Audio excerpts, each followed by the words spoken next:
Next, o banco digital que faz acontecer. Olá, boa noite. Boa noite. A invasão russa na Ucrânia completa 8 dias com números que impressionam. Mais de 1 milhão de pessoas deixaram o país.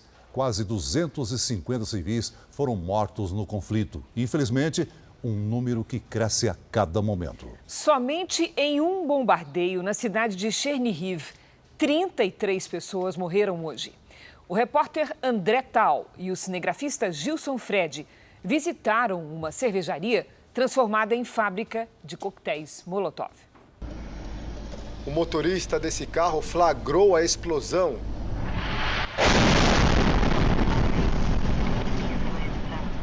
A série de bombardeios atingiu um depósito de combustível e também prédios residenciais. Bombeiros ainda trabalham nos escombros e o número de mortos deve aumentar em Chernihiv. A Rússia concentrou seus ataques hoje a regiões próximas a Kiev. Imagens de drone mostram a destruição em Borodianka, cidade que fica a 1 hora de distância da capital. Os soldados ucranianos montaram postos de controle a oeste de Kiev. E perto dali um prédio foi atacado. A fumaça escura tomou conta do céu da capital. Kharkiv, a segunda maior cidade do país, também está sob ataque. E Mariupol está cercada pelo exército russo. A população da capital do país trabalha duro para tentar conter o avanço russo.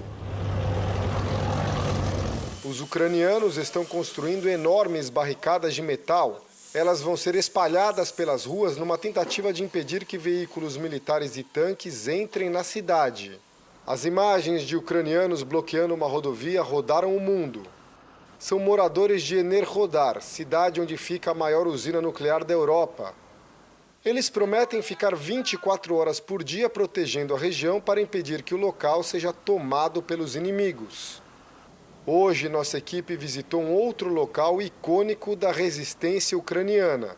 Nós estamos no pátio de uma cervejaria de Lviv, que interrompeu a produção de bebidas alcoólicas para fabricar coquetéis Molotov. As garrafas já estão prontas, 2.000 coquetéis como esse já foram preparados e essas caixas estão sendo entregues às forças de defesa em torno da cidade e também para a resistência que atua contra as forças russas na capital Kiev.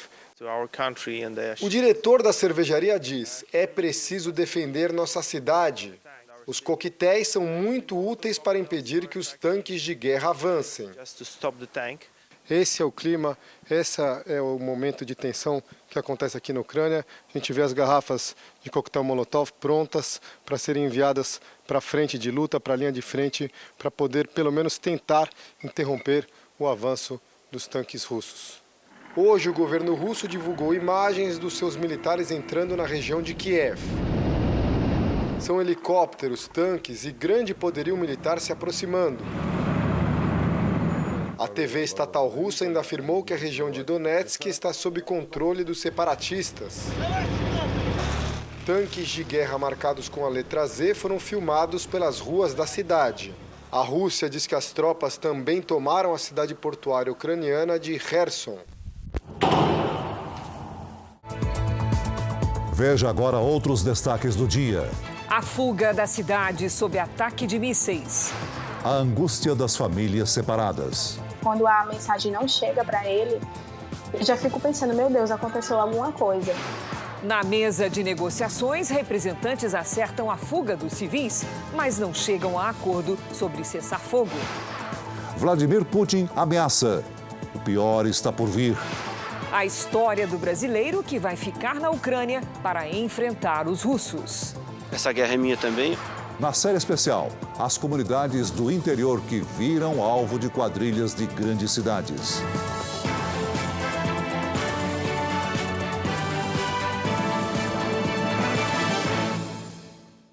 Oferecimento Bradesco. Dinheiro na conta em 3 cliques pelo app.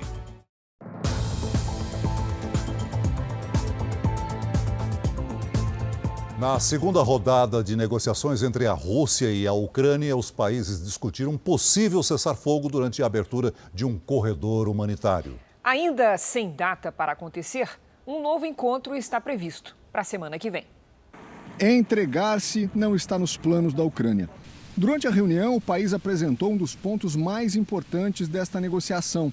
Um plano para que os ucranianos possam deixar o território de forma segura, por meio de um corredor humanitário. Por este local também seria permitida a entrada de alimentos destinados às cidades devastadas pela guerra. Após a reunião, o conselheiro presidencial da Ucrânia disse que existe a possibilidade de um cessar-fogo temporário durante a retirada de civis do país. Uma nova rodada de negociações deve acontecer em alguns dias. Em entrevista, o presidente da Ucrânia agradeceu aos países que têm apoiado os ucranianos, mas afirmou que muitos líderes demonstraram fraqueza ao não intervir. Volodymyr Zelensky também afirmou que terá que conversar diretamente com Putin para encerrar essa guerra. O presidente russo disse que as operações militares na Ucrânia seguem como planejado. As declarações acontecem em meio a críticas de agências de inteligência que afirmam que a Rússia teve problemas logísticos, erros táticos e enfrentou uma resistência que não esperava por parte dos ucranianos.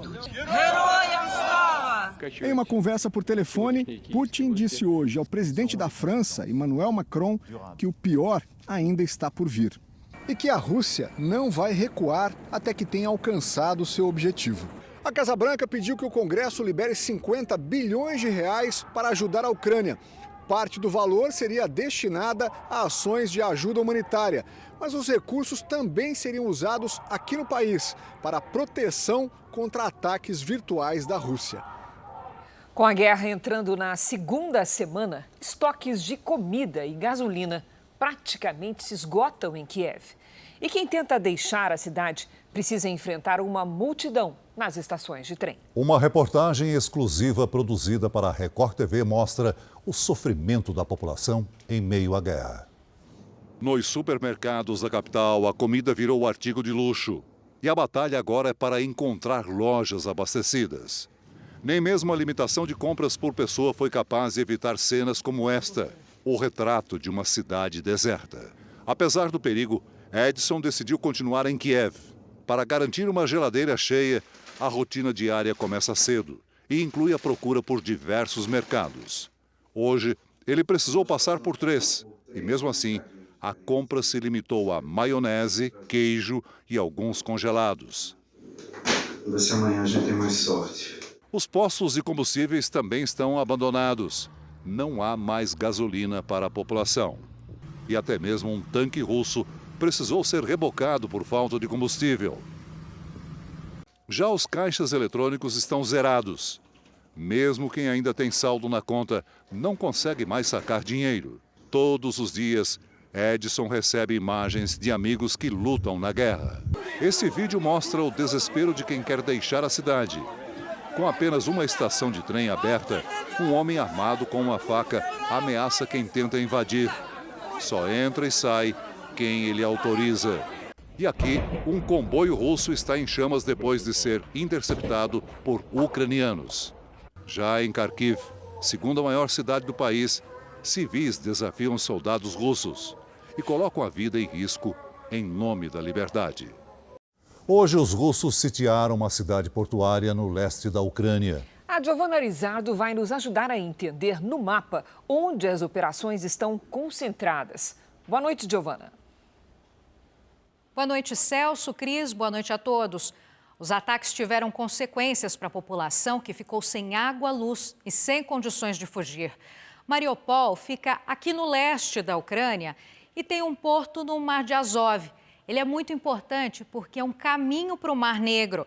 Aqui no Mar Negro, 6 marinheiros foram resgatados depois que o navio em que eles estavam afundou por causa de um bombardeio.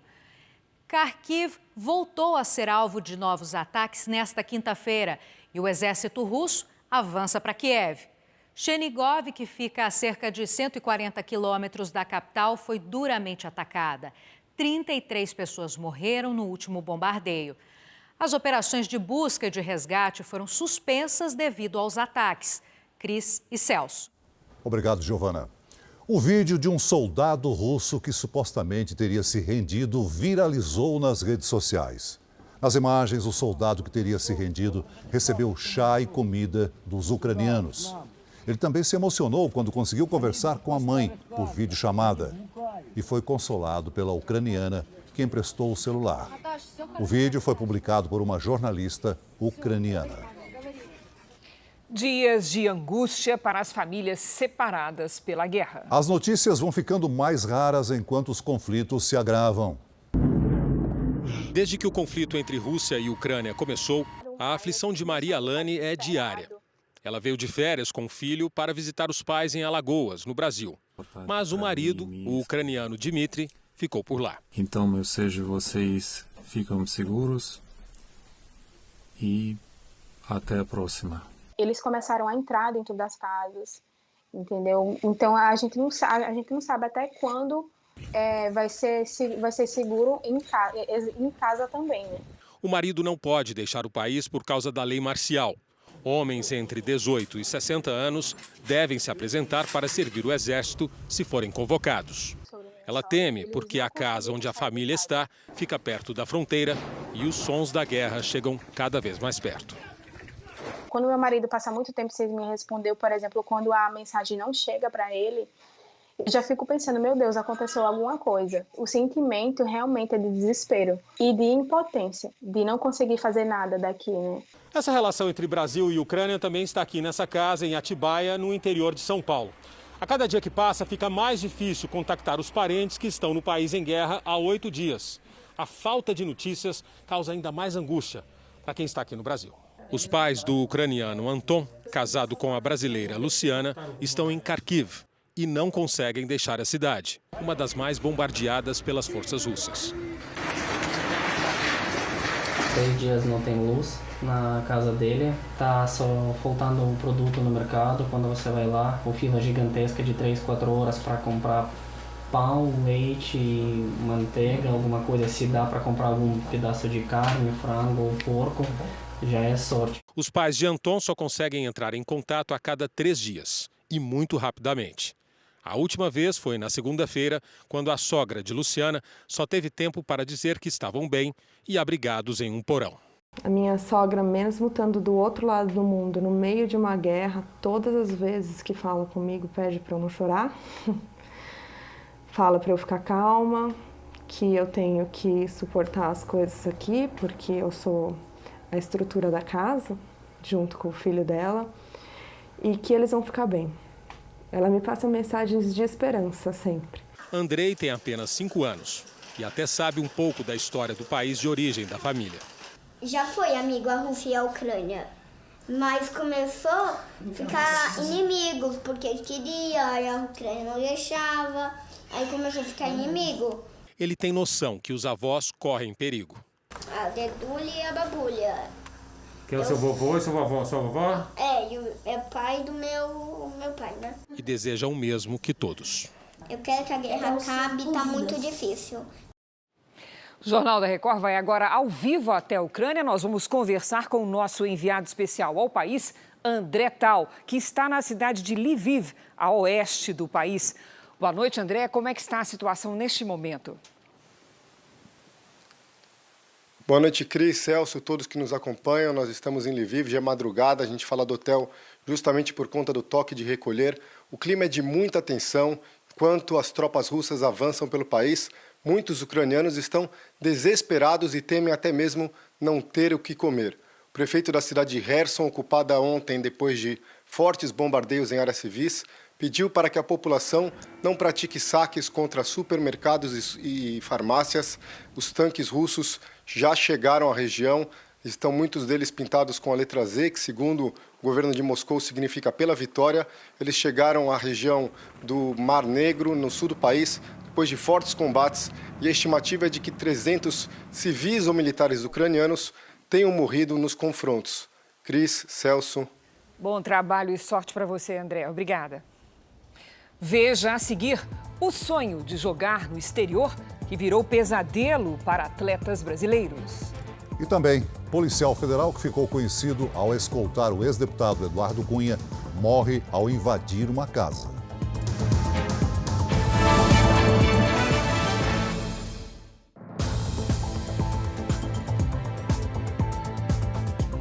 5 jogadores de futebol brasileiros conseguiram sair de Kharkiv pouco antes dos ataques aéreos que destruíram a cidade tomada pelos russos. Hoje, eles deixaram a Eslováquia e estão a caminho do Brasil. A bola que corre nesse campo, no centro de treinamento do interior de São Paulo, já passou pelos pés de vários jovens talentos do futebol exportados para o mundo. Como Gabriel Patrese, que começou aqui ainda criança. Ele nunca quis desistir do sonho dele. Às vezes eu falava, ele falava, não, mãe, nem que seja no último momento, eu não vou desistir. Victor Adame também passou por aqui. O caminho até ser reconhecido como jogador profissional na Europa foi árduo. Uma jornada interrompida bruscamente pela invasão russa à Ucrânia. Esses últimos dias para mim foi horrível. Muita tensão, eu não conseguia dormir, não conseguia comer. Victor e Gabriel tinham acabado de chegar à Ucrânia, contratados por um time de Kharkiv, uma das cidades bombardeadas pelo exército russo. Os amigos viveram um pesadelo em meio aos escombros da guerra. Tava feio, né?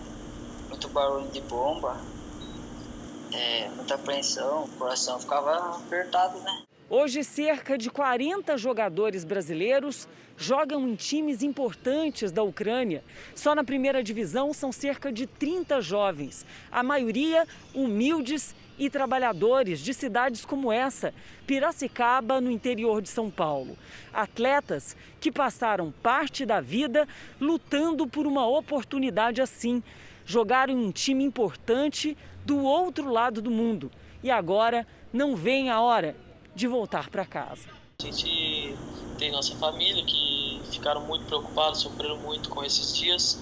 E a gente quer voltar, dar um abraço neles e voltar para uma vida normal, né, que a gente tinha antes. No último sábado, os jogadores conseguiram atravessar a fronteira com a Eslováquia. Foram quase 2 dias de uma viagem incerta, acompanhada com angústia pela família no Brasil. Eles e outros 3 jogadores estão abrigados na casa de um brasileiro. Eu só quero que ele chegue o mais rápido possível para poder encontrar ele, abraçar. E hoje, finalmente, os atletas conseguiram um voo. Devem desembarcar em São Paulo na madrugada de amanhã. Felizes sim de voltar para casa, matar a saudade, mas já com planos. Retomar o futebol, dessa vez em um campo de paz.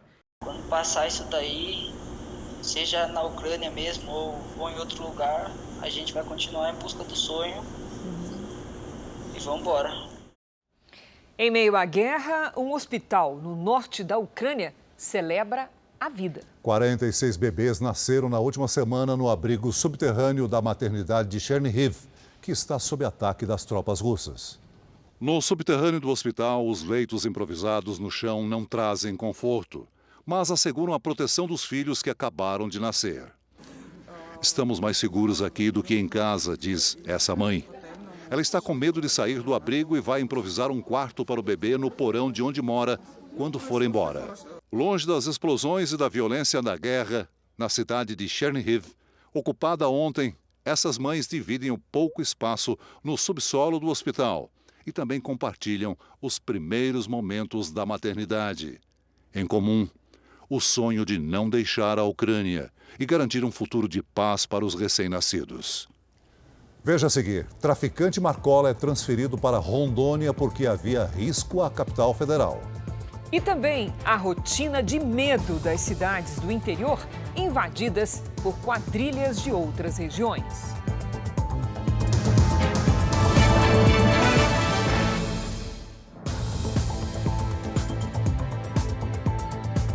Morreu depois de levar um tiro o policial que ficou conhecido como o hipster da Federal. Lucas Valença teria invadido uma fazenda e foi alvejado pelo dono da propriedade. Os policiais identificaram o homem como sendo o Lucas Valença, de 36 anos. O policial federal ficou conhecido em 2016, quando participou da escolta da prisão do ex-deputado federal Eduardo Cunha. Também ajudou na caçada a Lázaro Barbosa no ano passado. Nas redes sociais, acumulava mais de 100 mil seguidores. O dono da fazenda disse aos policiais que estava na casa com a mulher e a filha e que dormiam quando escutaram gritos e xingamentos do lado de fora. O relógio de energia foi desligado e a porta arrombada. O fazendeiro disse que pediu para um homem ir embora, mas não teria sido atendido. Na sequência, disparou um único tiro de espingarda para proteger a família. Ao religar a luz, viu que havia atingido o invasor. Lucas foi morto na zona rural de Buritinópolis, a 460 quilômetros de Goiânia. A arma do fazendeiro foi apreendida. A suspeita é que o policial federal estava em surto psicótico e teria gritado que havia um demônio na casa. A família dele é de posse na mesma região onde fica a fazenda. O dono da propriedade foi preso por posse ilegal de arma de fogo. O homicídio será apurado por meio de inquérito policial, já que, pelas circunstâncias do fato, seria por legítima defesa. O autor pagou a fiança e está em liberdade, aguardando as conclusões da investigação. A polícia de São Paulo investiga uma quadrilha que aplica golpes usando aplicativo de namoro. Hoje, 3 pessoas foram presas. Os policiais começaram a operação ainda de madrugada. 65 agentes se dividiram nas buscas em vários endereços. 3 homens foram presos, suspeitos de participar de uma quadrilha que usa um aplicativo de paquera para encontrar vítimas. Um tipo de golpe que se tornou frequente. Criminosos criam perfis falsos para seduzir pessoas que buscam relacionamentos. Atraem as vítimas a locais de pouco movimento, uma armadilha para extorquir dinheiro. O crime que levou à prisão dos suspeitos foi no dia 4 do mês passado. A vítima, um empresário de 50 anos, marcou um encontro pela internet e, quando chegou ao local, foi sequestrado. Ele ficou 18 horas em um cativeiro, foi obrigado a passar as senhas bancárias dos cartões de crédito para a quadrilha e teve um prejuízo de R$180 mil. Os criminosos transferiram dinheiro da vítima para outras contas. A polícia usou a tecnologia para chegar até eles. Com essas informações todas, começamos a identificação das contas, identificamos todos os proprietários dessas contas, os seus endereços, telefones, tudo. Fornecemos essas informações para a vítima e dessas pessoas todas envolvidas até aquele momento, a vítima identificou 4 pessoas. Além dos 3 presos, a polícia procura ainda um foragido. Identificou mais 5 suspeitos que foram indiciados por associação criminosa e investiga agora o envolvimento da quadrilha em outros casos. O delegado faz um alerta. Num primeiro encontro, o faça em local claro, com grande movimentação. O Jornal da Record faz uma pausa de 30 segundos. Voltamos logo em seguida com informações sobre a descoberta de um novo cemitério clandestino nos tribunais do crime em São Paulo. Um novo cemitério clandestino foi encontrado na região metropolitana de São Paulo. Em terrenos de difícil acesso, vítimas dos tribunais do crime são julgadas e executadas por membros de facções criminosas. Longe de tudo, em áreas de mata, uma facção criminosa esconde as suas vítimas em cemitérios clandestinos. Em Ribeirão Pires, na Grande São Paulo, um corpo foi encontrado e buscas são feitas. A Polícia Civil vem com aquela busca especializada, que é com um cão que é especialista em cadáver. Esse cão é do bombeiro, possivelmente, de São Paulo. Vai fazer a junção com a Polícia Civil para estar vasculhando toda a área nessa busca minuciosa. A policial civil Liliane do Nascimento foi uma das vítimas recentes do chamado Tribunal do Crime. Segundo as investigações, ela era dependente química e foi rendida por traficantes numa comunidade. O corpo de Liliane e de 4 homens foram encontrados num cemitério de Carapicuíba, na região metropolitana de São Paulo. Basta que os traficantes suspeitem que uma pessoa tenha sido delatora ou suspeitem que esteja desviando dinheiro do tráfico para que eles condenem essa pessoa à morte. 5 pessoas já foram presas suspeitas de envolvimento nas mortes de Carapicuíba. Este homem, levado hoje para a delegacia, é apontado como um dos assassinos. Já tem 8 inquéritos de homicídios que ele é apontado como autor. Um levantamento feito pelo Jornal da Record revelou que no ano passado e nos 2 primeiros meses desse ano foram descobertos 10 cemitérios clandestinos no estado de São Paulo. Segundo a polícia, na tentativa de manter o sigilo sobre locais como este, criminosos desempenham funções diferentes no momento de julgar e executar as vítimas. Ao menos 5 pessoas atuam em tribunais do crime. Uma delas ordena as mortes, outra apura as acusações que recaem sobre as vítimas. Tem ainda o executor e o armeiro, que esconde as armas dos assassinatos. E, por fim, o coveiro. Todos os anos, 18 mil pessoas desaparecem em São Paulo. A polícia atribui parte dessas histórias, que nem sempre têm um final, às ações de facções e grupos de extermínio. Eles entenderam que, se eles matam a vítima e a enterram num lugar clandestino, não tem corpo, não tem vítima, em tese não tem crime a responder. O traficante Marco Williams Camacho Marcola, apontado como líder de uma facção criminosa de São Paulo, foi transferido da Penitenciária Federal de Brasília para um presídio de Porto Velho. A transferência foi feita hoje sob um forte esquema de segurança. O pedido para que Marcola fosse levado para Rondônia foi feito pelo governo do Distrito Federal. A presença de Marcola em Brasília representaria um risco, já que na capital federal ficam as sedes dos 3 poderes e das embaixadas estrangeiras. O presidente Jair Bolsonaro disse hoje que o Ministério da Saúde estuda rebaixar a classificação da pandemia de Covid para uma endemia. Segundo especialistas, isso pode facilitar a flexibilização de medidas restritivas contra o novo coronavírus. A informação foi divulgada por Bolsonaro pelas redes sociais. O presidente afirmou que, por causa da melhora no cenário epidemiológico, o ministro da Saúde, Marcelo Queiroga, estuda rebaixar para a endemia a atual situação de pandemia de Covid-19 no país. Basicamente, uma doença se torna uma pandemia quando se espalha por diversas regiões do planeta e é encontrada em vários continentes. Foi o caso da Covid-19.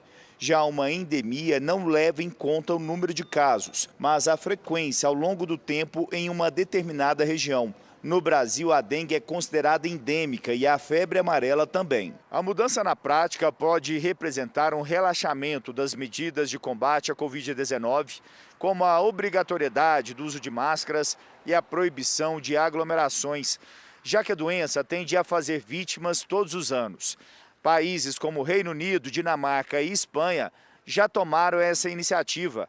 Ainda não há uma data para que o Ministério da Saúde conclua os estudos sobre a classificação da doença. O sistema de saúde suportou bem a pressão da Ômicron, enquanto a campanha de vacinação do Brasil é um orgulho de todos os brasileiros. Essa médica afirma que é preciso mais tempo para que uma avaliação correta seja feita. Para eu dizer que a doença é endêmica, eu tenho que ser capaz de prevenir e eu tenho que ser capaz de prever qual que vai ser o número esperado de casos naquela localização e naquele período de tempo. E isso ainda eu não consigo fazer. Com a queda no número de casos de coronavírus, muitas cidades brasileiras começam a flexibilizar medidas restritivas sanitárias impostas durante a pandemia. Na última semana, uma rede de laboratórios do país registrou uma queda de quase 15% para resultados positivos de Covid. No Laboratório Público da Bahia, a cada 100 amostras analisadas, 8 saem com diagnóstico positivo para a Covid-19. Há 15 dias, esse número chegava a 50. Com a queda nos casos da doença e nas taxas de internação, o estado da Bahia vem relaxando aos poucos as regras de distanciamento social e decidiu dobrar o número máximo de público em eventos fechados. Agora, são 3 mil pessoas. A partir de hoje, os estádios de futebol podem ocupar até 30% das arquibancadas. Antes era permitida a presença de 1.500 torcedores. Mas o público deve apresentar o comprovante de vacinação e usar máscaras. Segundo o Conselho Nacional dos Secretários de Saúde, a média móvel de casos de Covid-19 está em queda no país há quase um mês. Por isso, outros estados também estão flexibilizando as medidas sanitárias. No Rio Grande do Sul, o uso de máscaras por crianças com até 12 anos não é mais obrigatório. O mesmo aconteceu em Santa Catarina. As máscaras deveriam ser as últimas a serem retiradas. Não há benefício direto em retirada da máscara. No Distrito Federal, a partir de segunda-feira, a proteção deixa de ser um item exigido em locais abertos para qualquer pessoa. E em Belo Horizonte, a Prefeitura anunciou nesta quinta-feira que o uso da proteção também não será mais obrigatório ao ar livre. A Prefeitura ainda vai divulgar mais detalhes sobre o decreto amanhã. De uma forma geral, no Brasil e no mundo, os casos eles estão decrescendo. Então, já é sim o momento de pensarmos em flexibilizar, mas que todos possam entender que flexibilização não significa fim da pandemia. Começou hoje o período em que parlamentares podem trocar de partido sem correr o risco de perder o mandato por infidelidade partidária. No Supremo Tribunal Federal, a maioria dos ministros manteve a validade dos quase 5 bilhões de reais do fundo eleitoral. Foi o primeiro processo relatado pelo ministro André Mendonça, que tomou posse em dezembro. Ele votou pela suspensão do aumento do fundo eleitoral, verba pública utilizada pelos partidos para financiar as campanhas nas eleições de outubro. O valor inicial era de pouco mais de 2 bilhões de reais, mas o Congresso elevou o montante para quase 5 bilhões. Mesmo com o voto do relator, a maioria dos ministros entendeu que não cabe ao Supremo Tribunal Federal discutir o valor da verba, apesar de considerar o volume de dinheiro elevado. Sem dúvida, a realização da democracia substantiva não se faz possível sem o aporte suficiente de recursos públicos. Traduz incremento ao fundo especial que não encontra parâmetro no campo dos vetores constitucionais da razoabilidade e da proporcionalidade. Hoje começou a chamada janela partidária. Na prática, até 1º de abril, deputados estaduais, distritais e federais poderão mudar de partido sem o risco de praticar infidelidade partidária e, consequentemente, perder o mandato.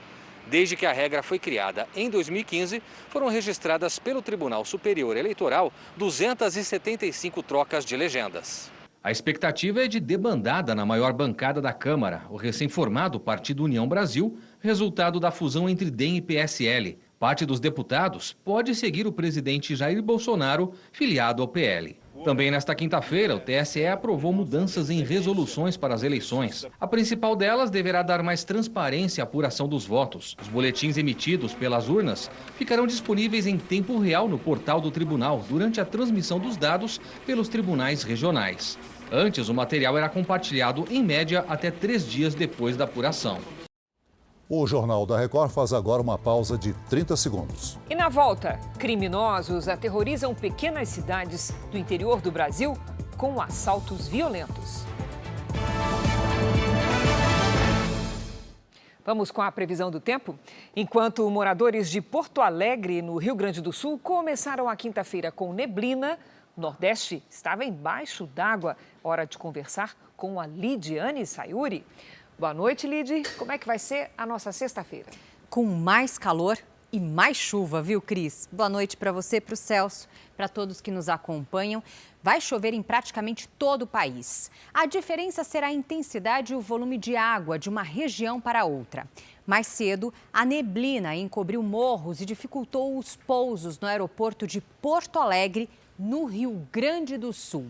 E ainda pela manhã, uma tremenda tromba d'água surpreendeu os moradores de Inhamundá, a 383 quilômetros de Manaus, no Amazonas. 8 casas e uma escola foram destelhadas. Houve até corte de energia na região. Já na Bahia, o dia foi de temporais. Em 24 horas, choveu quase 40% do esperado para o mês inteirinho em Ilhéus. E vem mais água por aí. Neste momento, temos muitas nuvens carregadas sobre a capital baiana. Atenção ao volume de chuva nesta sexta-feira. Em Salvador, pode chover quase metade do esperado para março. A chuva mais forte e generalizada fica concentrada sobre as áreas em laranja, entre o Amazonas e o litoral da Bahia. Nas manchas amarelas pode chover forte, mas de forma isolada. Tempo firme mesmo apenas no Rio Grande do Sul e entre o Rio de Janeiro e o Espírito Santo. Em Curitiba, dia chuvoso, com 28 graus. No Rio de Janeiro faz até 35 e as pancadas de chuva retornam. Em Goiânia, 32 com sol e pancadas de chuva à noite. Em Natal, 32 também com chuva leve. Em Boa Vista, até 35. Em São Paulo, o calorão continua, com chance de pancadas isoladas a partir da tarde. Na sexta e no sábado, máxima de 31 graus. E no domingo faz até 32. Até amanhã. Obrigada, Lidy. Até amanhã, Lidy. Criminosos de grandes cidades pegam a estrada para aterrorizar pequenos municípios do interior do país, antes muito calmos. Hoje, na nossa série especial, você vai ver como algumas cidades do Rio Grande do Sul começam a registrar crimes cada vez mais violentos.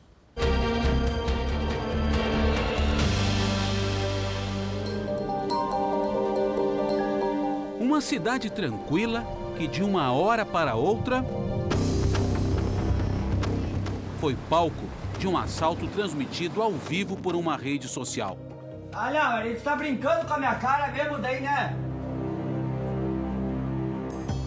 Tu acha que alguém vai sair com a arma apontada, irmão? Se nós vamos se entregar, porque nós queremos se entregar. Pouco depois, o roubo ganhou repercussão em todo o Rio Grande do Sul. E atenção que a notícia ainda está acontecendo nesse momento. É que está rolando um assalto lá com reféns na cidade de Palmeiras das Missões, no noroeste do estado. E forças de segurança da capital foram mobilizadas, estão na cidade. 2 homens armados mantinham 8 mulheres sob ameaça num comércio no centro de Palmeira das Missões, no norte gaúcho. Eles entraram em contato com a advogada deles e ela disse que a única alternativa deles era se entregar. Então eu tive a ideia de falar para eles que nós mostrassem ali dentro então o que estava acontecendo. A transmissão ao vivo parou a cidade. O fato da loja ficar em uma esquina e ser totalmente envidraçada facilitou a visão de quem passava do lado de fora perceber o que acontecia aqui dentro e chamar a polícia. E esses indivíduos eles se deslocaram de Passo Fundo até Palmeira das Missões para praticar esse crime. Durante o assalto, a dona da loja se recusou a entregar o dinheiro e os assaltantes agiram com violência. Eles diziam que tinha um elevador dentro da loja e que eles sabiam que tinha esse elevador e a proprietária dizia que não tinha. E uma das moças me disse que ela levou uma coronhada. A negociação para que os assaltantes se rendessem durou uma tarde inteira. Momento difícil, Para se entregar, os assaltantes exigiam a presença da imprensa. Aqui eles estão vindo, né? E nós estamos aqui atrás. O momento em que eles enxergam os atiradores chegando é um momento bem preocupante. Eles gritam. Larga aqui como tu pediu. Larga, calma. Larga água. Aí, larga outra. Pouco depois, os 2 homens foram presos. A polícia ainda procura por um terceiro assaltante que ajudaria na fuga. Foi um fato completamente atípico e anormal para a cidade de Palmeira das Missões e principalmente para cidades pequenas, né? Quem mora aqui está acostumado a conhecer todo mundo conversa, todo mundo se fala. Mas desde o que aconteceu, a realidade mudou. O temor é que outras quadrilhas venham a atacar o município. Agora, o silêncio e o medo fazem parte da rotina de quem vive aqui. Nem todos os municípios gaúchos têm plantão policial. Em alguns municípios que fazem limite um do outro, eles trabalham em conjunto, né, para que a gente possa dar uma sensação e uma presença mais efetiva da brigada. É o caso de Iraí, cidade de 8.000 habitantes na divisa do Rio Grande do Sul e Santa Catarina. O município conta com um rodízio feito pela Polícia Militar. Nós fomos até o posto policial da cidade. Acho que não tem ninguém não. Viatura está no pátio. Um silêncio que só aumenta a sensação de insegurança. Em Iraí, desde o início do ano, foram registrados 6 assaltos em comunidades do interior e um tiroteio no centro da cidade que terminou com 3 feridos. Aqui também, muitos têm medo de falar sobre o assunto. Mas existe a suspeita que os disparos tenham sido motivados por uma disputa envolvendo o tráfico de drogas. Uma primeira razão é que a geração da renda, que faz com que essas cidades cresçam, ela também acaba atraindo os mercados ilícitos, e aí principalmente o mercado ilícito de drogas.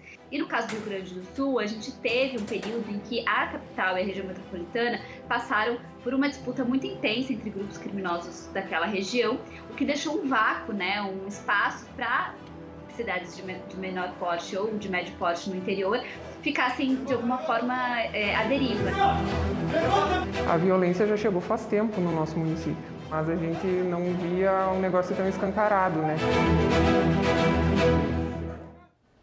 Países e organizações da sociedade civil se juntam para exigir que Vladimir Putin responda por crimes de guerra na Ucrânia. No centro da polêmica está o uso de bombas amplamente condenadas por organizações de direitos humanos. Até em uma guerra, existem leis que precisam ser cumpridas. Este é um lembrete para todas as partes do conflito, que eles devem se comportar em conformidade com as leis de guerra, avisa o promotor do Tribunal Penal Internacional. É no júri de Haia, na Holanda, que Vladimir Putin será investigado por crimes de guerra. 39 países membros da instituição concordaram com a acusação. Agora o tribunal vai reunir evidências que possam incriminar o presidente da Rússia pela invasão à Ucrânia. A Anistia Internacional também está atenta aos ataques que mataram civis na Ucrânia. Segundo o órgão, Putin pode ter violado a Convenção de Genebra, de 1949. O documento limita ações para evitar barbáries em tempos de guerra. A Organização de Direitos Humanos citou os ataques a Kharkiv, segunda maior cidade da Ucrânia. No bombardeio, há relatos de mortes, inclusive de crianças. A ministra das Relações Exteriores da Alemanha falou em crimes contra a humanidade cometidos pela Rússia e exige uma investigação imediata. As acusações também levam em conta o arsenal usado pelo exército russo. Uma dessas armas é a bomba termobárica, que suga o oxigênio para gerar uma explosão de alta temperatura. Violência que tem feito muitos ucranianos abandonarem o país. Refugiados se espalham por países aqui da Europa. Em decisão inédita, a União Europeia aprovou os chamados corredores humanitários para refugiados. Na prática, os ucranianos que fogem da guerra têm proteção imediata nos 27 países do bloco. Essa diretriz existe desde 2002, mas é a primeira vez que vai entrar em vigor.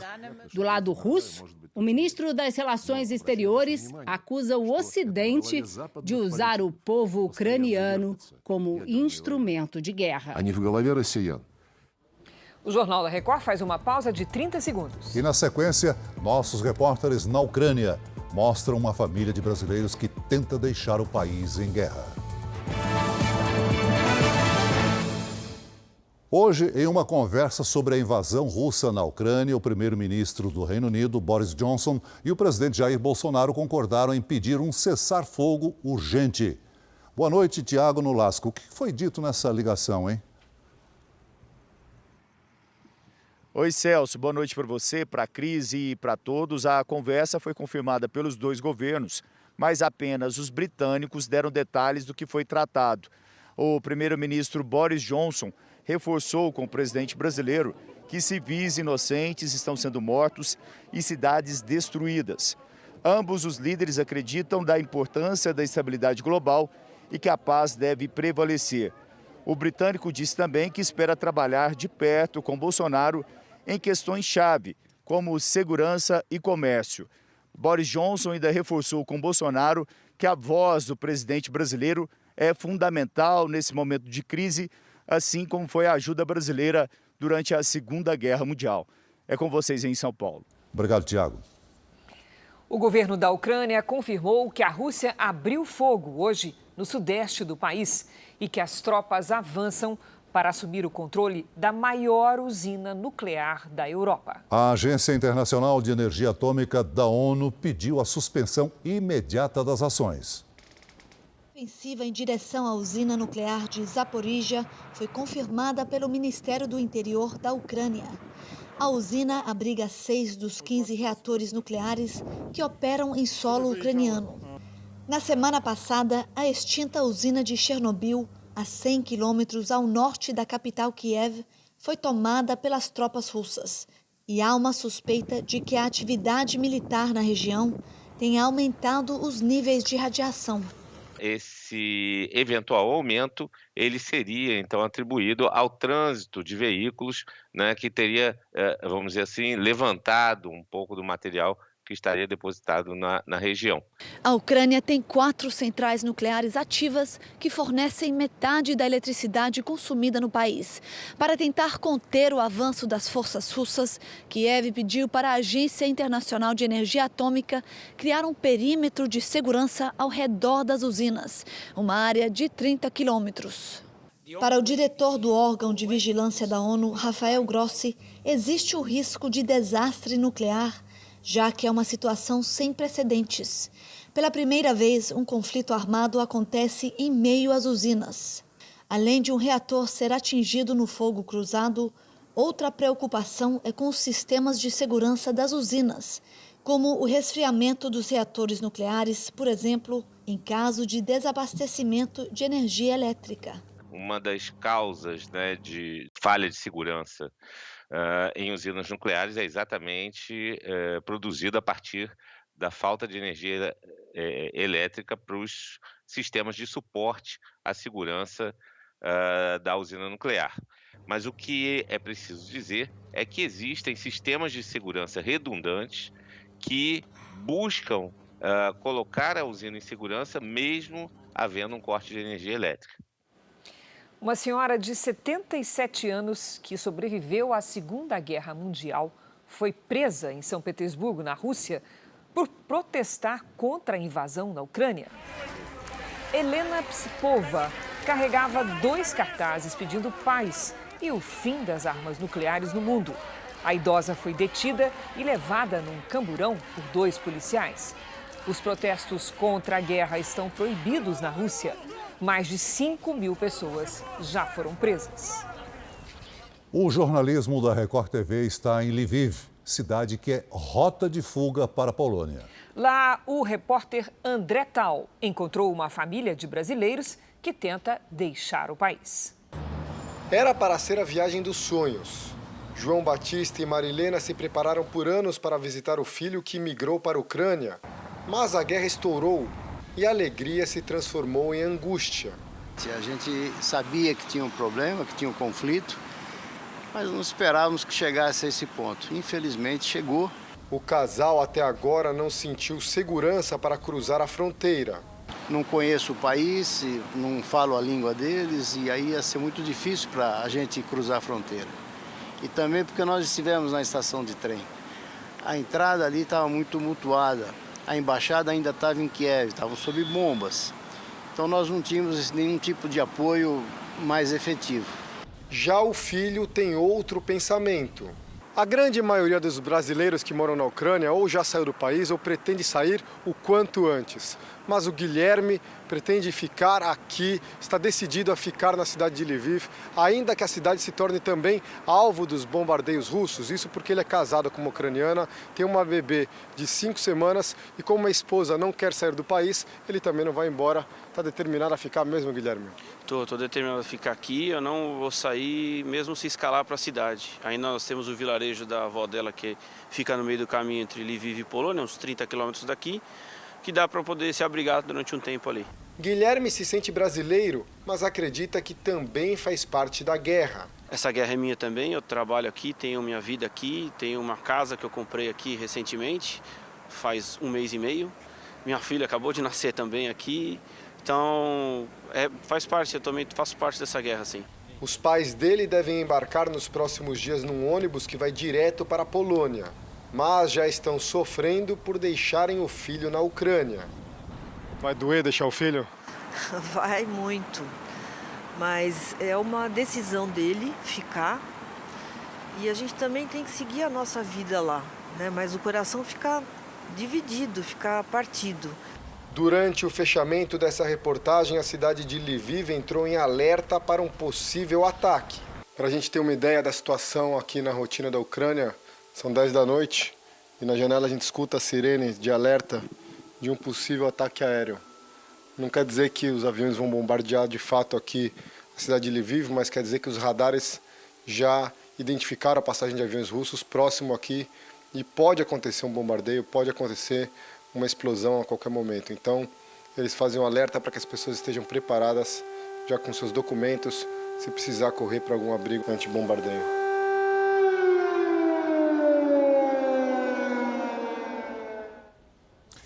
O Jornal da Record de hoje termina aqui. Novas informações da guerra na Ucrânia na edição da 00:30 do Jornal da Record e também no Fala Brasil.